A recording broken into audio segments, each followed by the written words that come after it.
11 News।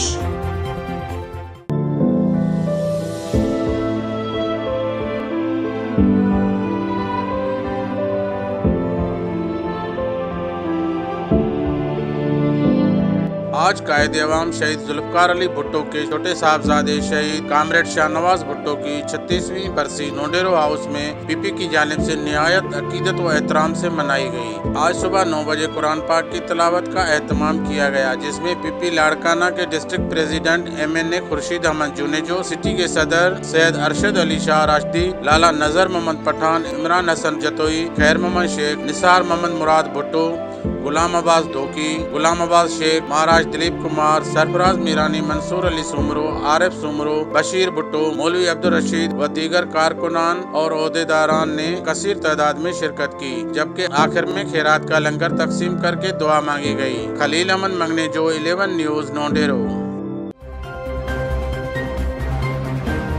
11 News।